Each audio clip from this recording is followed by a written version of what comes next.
and welcome back to the channel. I'm Amy. And I'm Kelly. And this is the Everyday Epic.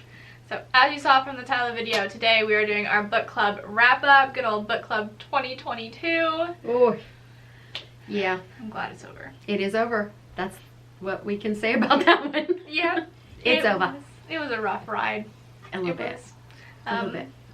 Yeah. But we're going to tell you all about what we thought, our final thoughts on the year, some stats coming right up for those of you who like that sort of thing. Yeah. Let's get started. Alright, so we read a total of 9 books. 9 books. Because we started very late and also ended up skipping a book because, you know, life got a little crazy. Well, this was our transition from in-person book club to trying to do something that we wouldn't have to give it up. Yeah. So, yeah, our in-person book club petered out on us. So this was our solution. So by the time we kind of got organized and we had some technical difficulties in there, like our first one was not a live discussion, but you know, it's all good. Yeah.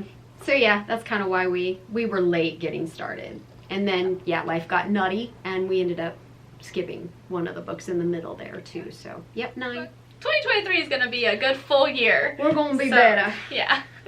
But yeah, so our stats for 2022, out of all of our 9 books, we read a total of what, 3,217? Yep. For an average page book length, I should say, of about 345, 350 in that area. 346.3333 is where it was. Yeah. Which is about where we want the books to be anyway. One of our unspoken book club rules is that we try not to pick anything over 400 pages. Yeah. Just because, you know, chunky books are hard to get through when you're very busy. Yes. So, I think that... We had one chunky one that kind of upped our average, but we had a pretty thin one in there too, so it all evened out. But. Yeah, I think we did fairly good sticking to our mark there. Yeah. And then also wanted to do real quick our average ratings. As we mentioned, it was a rough year. It was not a great year for book club books. No, for me, out of the 9 books, my average rating was a 2.8. Which is very sad. It is very sad. It's very sad. It just sounds like I hated every single book that we read, which isn't far from the truth, but... Yeah. I was a little higher. I was an even 3. I think, like I said, the difference was, like, I gave one book extra a 4-star. Yeah. That was it. Yeah. As you will see when we go through the pile. Yeah. Oh my gosh, that is heavy, isn't it? I told you. There you go. This is our 9 books. This is it. Yeah. It's quite the stack. It is. The stack. Almost all the books that we did pick that are in the stack were kind of hyped books too. Yes. They were all books that had I'd heard great things about. Some of them were award winners. So it was definitely pretty shocking that we ended up not really feeling the love. Yeah, we did not. We really did not. But anyway, here they are. Hidden Figures by Margot Lee Shetterly if you've seen, you know, it's a very popular movie. This is the book that the movie took inspiration from. I believe I kept saying in our video, because it is not based on this at all. But this follows the black women section. They were mathematicians. They called them computers. But they were really like engineers. I mean, they were so smart. They were brilliant, absolutely brilliant. The movie deals with 3 main figures, and the book does mostly focus on those 3 figures, but it has so much more in it. And for me, that was the problem. There was way too much in it. It did not focus near enough on their actual work, which is what the book was supposed to be about. But it threw in, like, civil rights was going on, and it threw in, I don't even remember, months ago, but I remember it was way too much in one book, and it just didn't delve deep enough into, I think, the actual subject of the book was how these women helped the space program and put a man on Mars. Have you watched the movie? I have not yet. Oh man, I know it's on my list to watch, and I honestly kind of forgot that I wanted to watch it, and especially after the book was really disappointing. The movie's good. Okay. The movie is really good. In a twist where the book is usually better. No, the movie is really good. And the movie gets the basics in there, but it embellishes a lot and it compresses time a lot. But yeah, it's much better. Anyway, that was actually March because we didn't start. No, till my late. great pick, and I started off with kind of a Meh. meh. It was good. We gave it Both 3 stars. both 3 stars because of the subject matter. I can see it's important, I think, from a nonfiction kind of educational kind of standpoint. I believe I said in the video several times over, it was a educating Kelly moment a lot. Mm-hmm. So Yeah. yeah. Our next book that we read in April was The Silence of Trees by Valia Lupescu. This was my pick. It was good. I thought it was good. It was about World War II, parts of it were World War II, and following these Ukrainian. Oh yeah, gosh, Ukrainian. So yeah, it was about the Ukrainian people in World War II, following the main character as she was kind of shipped off to this work camp in Germany, and how she made her way to America, and kind of some of the trials and tribulations that she went through, and basically thinking that her entire family was dead when she went through, and so she just kind of like buries it all. The guy that she marries pretty much says, why do you even need to talk about this? It's done, it's over, it's behind us. And then basically it's kind of like nothing stays buried. And so her memories and just her emotions and trying to deal with what had happened to her, it kind of comes through. And there is quite a bit of folklore in this. And I think what I appreciated most was Ukrainian culture and talking about these characters within that culture. It had its issues, but overall I liked it a lot. Yeah. You didn't like it quite so much. No, I still ended up giving it a 3, I believe, for the rating, but it was just kind of a meh book for me. That's not what I'm going to read again. Yeah. So. I don't know that I will either, but I enjoyed it a lot. It was okay. Okay, so the next one that we have is 7 Husbands of Evelyn Hugo by Taylor Jenkins Reid. This was probably my most anticipated book that we were going to read for Book Club 2022 because I love Taylor Jenkins Reid. I'm not going to say that this one was a complete disappointment to me because I did end up giving it a 4-star. Mm-hmm. But it definitely was not as good as her other books that I've read, Malibu Rising and Daisy Jones and the Six. Those were definitely much better books than this one. This one follows a journalist who goes and interviews this celebrity, Evelyn Hugo, and pretty much tries and just gets her entire life story. It's like an exclusive only for this. She's going to be the first journalist to ever get the complete life story of Evelyn Hugo. It's a huge big deal, and it's just really interesting to hear everything that led to Hugo's rise to fame, all of that. There's a couple of twists in the book, one of which I was definitely not a fan of towards the end, as to why this journalist was picked by Hugo to write her own biography or whatever. So unnecessary. Such unnecessary drama. Yeah. But yeah, I still found it to be pretty interesting. It was a really fast read for me. I think Taylor Jenkins Reid is an amazing author. Maybe not like the best story that she's done, but definitely I thought it was a good read. Yeah. So, I don't know. Yeah. I agree, but it just didn't entertain me as much. I really, there was just too much that was manufactured drama to me. And her 7 husbands were pretty repetitive, and I didn't care for it all that much. But yes, it was definitely readable, entertaining, just not mind-blowing, nothing great. So this is also going to be my pick again. Yes. 2 great ones back to back. And that is My Best Friend's Exorcism by Grady Hendrix. So I read The Final Girl Support Group by Grady Hendrix absolutely love that book, and one of my friends had read this book before and said that he absolutely loved it, thought it was a great read, and so I was really excited to get to this one as well.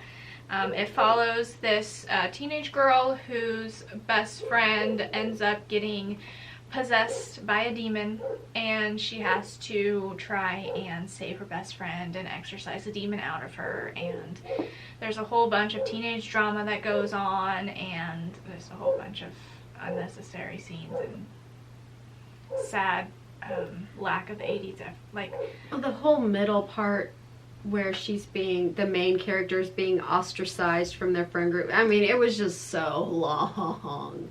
And it was the same thing, and yeah. Like, I was expecting this to have, like, a really fun, like, 80s campy feel to it. Mm-hmm.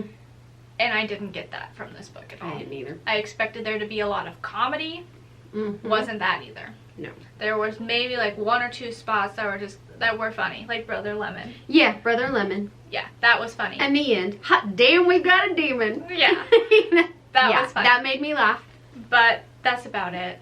There wasn't really Yeah. anything, like, super great about this book like I was expecting. I think I still gave it 3 stars. I did too, because it's very Maybe. readable. I Yeah. mean, his style is very readable. Again, he's a great author. Like Yeah. Taylor Jenkins Reid. This Mhm. story just fell flat. It really did. And I think why I gave it a 3 instead of a 2, though, for me, was because it was in the 80s, and basically this was the same as I was in high school in the 80s too. Mhm. So all of the references, and it was just pure nostalgia at that point. So I enjoyed that a lot.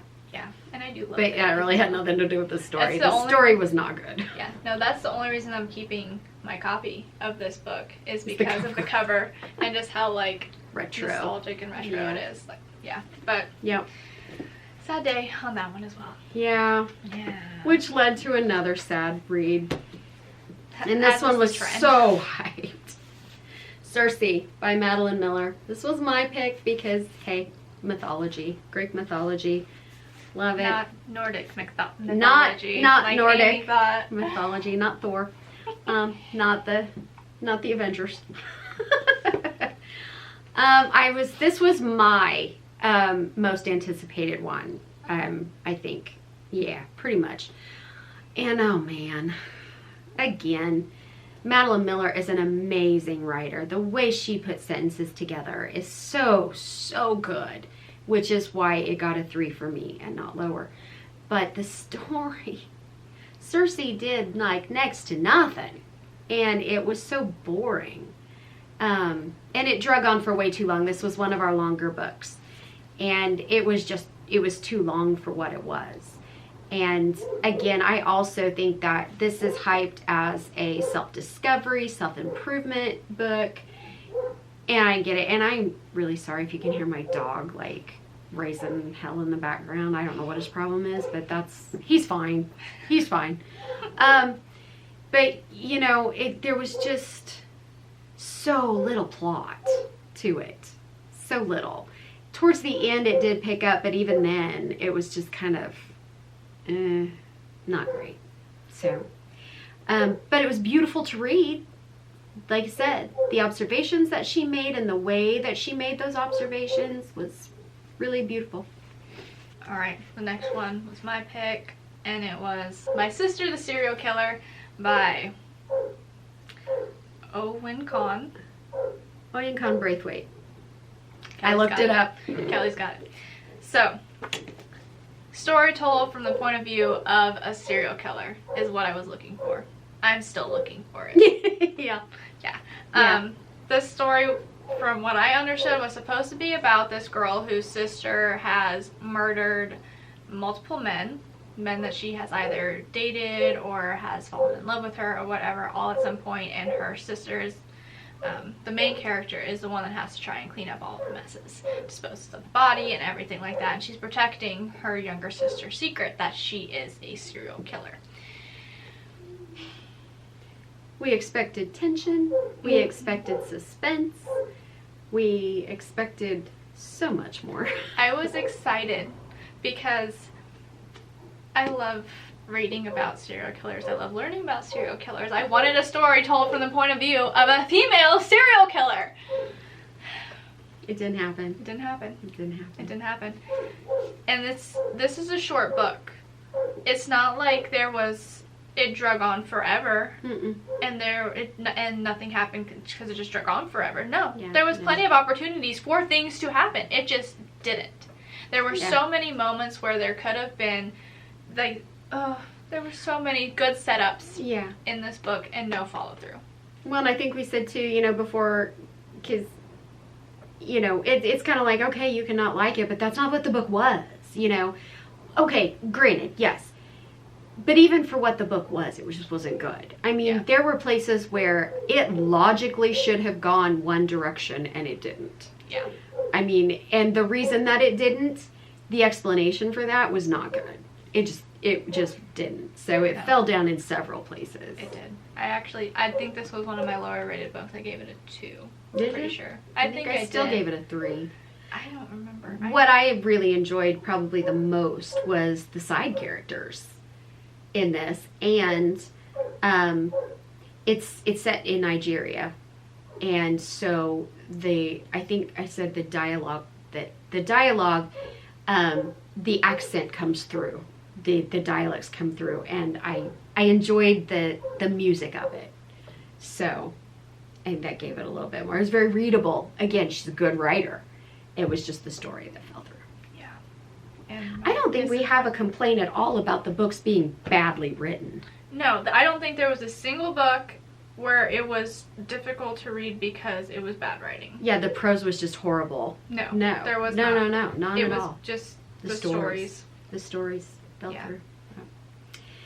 Because again, this was my pick for October, Who Fears Death by Nnedi Okorafor. And that cover. The cover, right? It has to be good. Yeah. No, it doesn't. It was so bad. I'm sorry. It was so bad. And if you really want to hear a big old rant on it, that was our live stream, was just me constantly ranting about this book. It was just, the beginning was okay, but the pacing was horrible. And the middle was nothing but a bunch of teenage drama. I call it CW drama. Drama for drama's sake, overdone, overwrought, overdramatic, like a CW show. So when I say CW drama, you know what I'm talking about. But that was this whole middle section. There was like one redeeming quality in that middle section. That was about it. And then you got to the end and literally the whole thing fell apart. It was so juvenile and illogical. It just fell apart. It was just even more. And I was so Fell apart sad. even more. Yeah, even more. Because after Circe, this was probably the one I was so looking forward to. I was excited to read this one.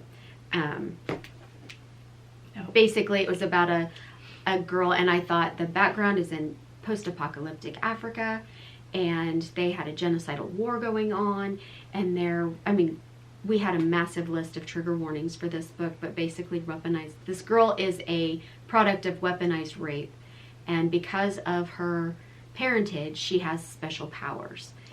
And I thought, well, that's gonna be cool. No, it was not. I'm keeping the book though because I love the cover. It's beautiful. Maybe I should just take the cover off and frame it and then sell the book. I know, I would not do that. I don't destroy books. Okay. All right. So, next one I have is All the Light We Cannot See by Anthony Doerr. You know this by now. We literally just read this book last month. Just had their discussion on it. So this book is set during World War II, and it is told from the point of view of a Nazi soldier, and also from the point of view of a blind woman living in France. Occupied France At the time. It pretty much is just kind of going through their day-to-day lives during the war, with a little bit of backstory for both of them, like growing up and what it was like to live during World War II and deal with all of that. I was expecting a really fascinating story for being able to kind of see like a behind the scenes of what was going on in the war and not focus so much. Something that wasn't so focused on the Holocaust, because they didn't really talk about that too much in here. There were just hints here and there, like little snippets about it. But yeah, I was really hoping for like a really interesting backstory that then led to a love story between our soldier man and our girl in France, and that didn't happen. I didn't really find it super interesting. I also didn't find a love story at all with this one. No. Yeah, and unfortunately it was one of our bigger books that we had picked, so this one was a little bit rough for me to get through. Again, not because of writing, just because of the story. I honestly found this book to be kind of boring, like very boring, especially when we were talking with her side, her point of view. It was very much like Cersei. She didn't do really anything. It was the same thing day in and day out every time we had visited her point of view and what she was up to. I mean, I don't know what all a blind girl in occupied France is going to get up to, quite frankly, But she could have. she could have. She could have been a part of the revolution. There were opportunities There were. that were not there. They were not explored at all. It was Yeah. definitely not kind of a drop the ball moment, Yeah. for sure. I just think, yeah, like Cersei, it was not interesting. She was not interesting to read about. The Nazi soldier was interesting to read about. He was. That He was interesting. So I liked like half the book. Mm-hmm. And then because, again, the writing, it was really, really good. And so Yeah. that was one of my higher rated books. But I still only really enjoyed about, well, I'd say 3/4, because some of the stuff about the blind girl was good. Some of it was good and, and it was entertaining. interesting. So And then they had a whole side story about a was it a stone or something? a diamond. Diamond. A diamond. I didn't care for that very much. But You didn't. No. You didn't. No. You can go watch Anyway. our live show. I'm pretty sure I was the one who was ranting throughout that whole one. So anyway. So there's that one. Yeah. Yep. And the last one, which we literally just talked about, was my pick, The Midnight Library by Matt Haig. Mm. No. Mm. So Nora Seed is a depressed woman who life is just, she's already depressed, and then life is just beating her down at this point, and she decides to kill herself. And when she does, that in-between time between life and death, she enters the Midnight Library, which is an infinite number of books, and each one detailing a life she could have had if she had made one tiny decision differently. And so she goes through and lives lives and supposed to learn lessons and all of that. But again, yeah, no, we both found it shallow and trite and boring. Yeah. It was incredibly predictable. It went nowhere surprising. So this was, I think, my lowest rated Yes. book. 100. I mean, It made us angry. yeah. Made us angry with For its sure. depiction of depression. But yeah. Yeah. Then we literally just talked. I don't have much else to say right now For because us, it's literally, for y'all, it's like if you want to Last go week. watch the video from a week ago, yeah, you can see how we did not like it. But yeah, our rants, it was a 2 for both of us. barely a 2. Barely a 2 for you. Mm-hmm. Yeah.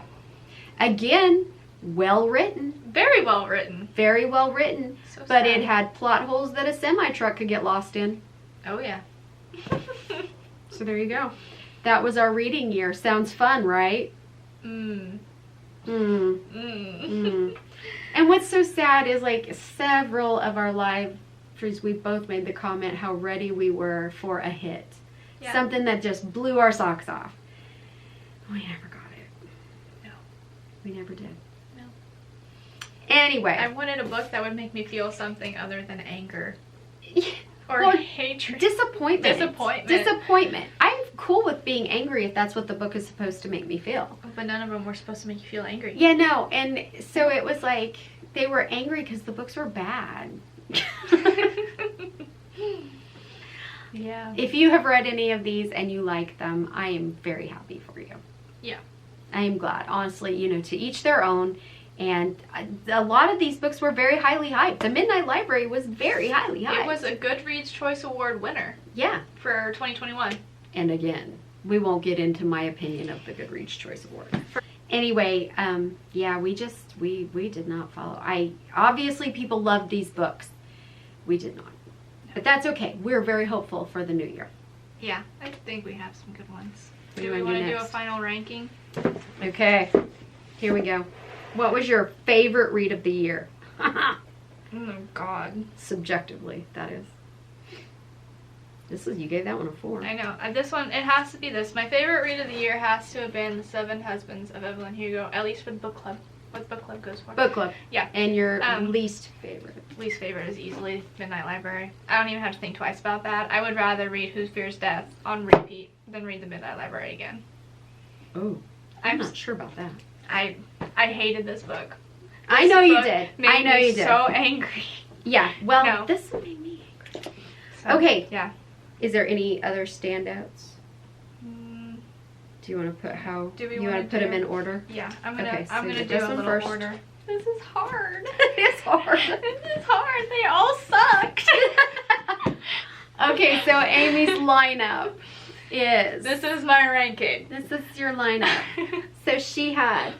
You want to go through? Yep. So best book of Seven Husbands, and then All the Light We Cannot See, My Best Friend's Exorcism, Circe, Hidden Figures, Silence of Trees, My Sister the Serial Killer, Who Fears Death, and then the worst read, Midnight Library.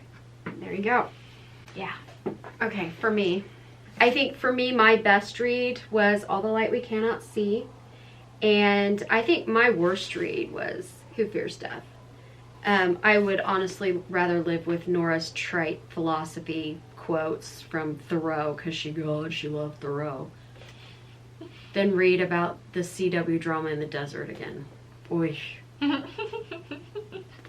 I would rank them, wow. The middle's rough. Going from the bottom up seems to be a little easier for me. Okay, this is what I think. Very different from my stack. It is very different. I would say my best was All the Light We Cannot See, and then The Silence of Trees. Hidden Figures over Circe, simply because I think I liked the subject matter better. I liked the space. I've always liked space and NASA and science. Well, I mean, not that they're comparable, but science fiction. And so I think the whole aspect of learning about the space program, that was better for me than the Greek mythology. And I think Evelyn Hugo under Circe, because there was a character in there was actually 2 in Evelyn Hugo that absolutely infuriated me, and I hated them. So, and Circe I didn't really have that. And then My Sister the Serial Killer, My Best Friend's Exorcism, The Midnight Library, and Who Fears Death on the bottom, because, again, I would rather live through Nora again than live through that desert. Oy. Oy. So, that's it. Yeah. There we go. We can put these books away. And probably never read them again. Sell them on eBay. If anybody wants to buy some books, Yeah. Let us know. let us know. We're both on Instagram. Yeah. Our little handles, or whatever you call them, our names are in the description, so send us a message if you want to buy some books. DM us. Well, I have Venmo, PayPal, I've got Cash App. Yeah, we're good. We're good. But Drop us a line. You want to buy some books? Whatever. No, seriously, if you want to, I mean, go ahead, but I'm kind of joking. There's a few I will... not part with. I was going to say there's a few I'm going to keep, but I'm going to Maybe 2. Maybe 2. I don't know. Anyway, not the point. Any hoosers. Anywho, that is our 2022 wrap up. It was not a good year for us. No. We are so much more excited about 2023. I don't know if we should say that. I know we probably Should knock on shouldn't. wood. You know, a couple shouldn't. times. I will say I had been, prior to last year, coming off kind of a reading slump. I hadn't read much, except I think I only read book club books in 2021. Oh, wow. Yeah. And so it was kind of like, I mean, I wasn't even on Goodreads at that point. I just got on Goodreads. But I had not watched any booktubers. I had not kept up. I was on Instagram. But I wasn't really watching anybody. Mm-hmm. I didn't even know what books were popular. So I think this year, having read all the books that I did, kind of cluing back in to book information, I think my 2023 picks are going to be more accurate because I think I know more about what I'll enjoy. Mm-hmm. So it was a good thing that we had it a was crap year because we learned from it. Definitely learned what I don't like. Or at least we hope that we learned from it. Well, we do. Well, like I said, I think I learned a lot. Well, just cluing back into like what's popular and what's come out and what came out for like the previous 3 years, because I was like, really? That was 3 years ago? So that was Right. I didn't even know that was a popular book. Never even heard of it. So anyway, I think my choices are more informed, I believe. Yeah. I don't know if I can say the same. I still picked a whole bunch of books because other people said they were good. So, you know, I'm a glutton for punishment, I guess, with my reading. And dragging me along for the ride. Wouldn't take anyone else, Kelly. I know. I can't wait till we get to like recommend books for each other. She has to read whatever I tell her to read. Mm-hmm. I already have it picked out, actually. Of course she does. I do. It was a no-brainer. You're gonna like it. I guarantee you're gonna like it. I'm not gonna make you read something you won't like. I guarantee you will. Anyway, that's another video. Yeah. But yeah, I think that's all I have. Do you have anything else you want to add for our That's wrap-up? it. Let's get past this year. Yeah, we're gonna stop talking about these books after this video. Yes. Put it in the rear view. Yeah, Oh, I can guarantee they won't come up every now and again. that's true. That's true. Gonna have to have a baseline reference for what's bad. Pretty much. Because, you know, it's not as bad as Midnight Library. Yeah. was, but it's not as good. So they will probably come up again. Probably But so. anyway. But yeah. Anyway, that's it for me. If you guys enjoyed this video, please be sure to give it a thumbs up. And if you're not already, go ahead and hit that little red subscribe button down there and join the Everyday Adventurer family. Get to see Kelly and I every Sunday at 3 p.m. Hopefully, as long as we have content ideas. We make no promises. No, But that's that- our goal. That will be the schedule. Yes. New videos on Sundays. Yes. And if you have any anything that you want to see us do, like any content ideas, feel free to drop them down in the comments below. DM us on Instagram. However you want to reach us, Yeah. let us know. We are brand new to this book content thing. Yeah, we're trying. And be sure and if you came in because of book things, be sure and check out other stuff, because Amy's got a lot of other content on different subjects, fashion and makeup and travel And ghosts. Yeah. Yeah, Yeah. and ghosts. But we like to talk about fashion and travel and home decor and books. And We books. like to talk about books. We get riled up about books. Yeah. We do. So yeah, you can find all that and more on the channel. Yes. And yeah, I think that's all I got. Me too. All right. Well, I'm Amy, And I'm Kelly. and this has been The Everyday Epic. Bye. Bye-bye.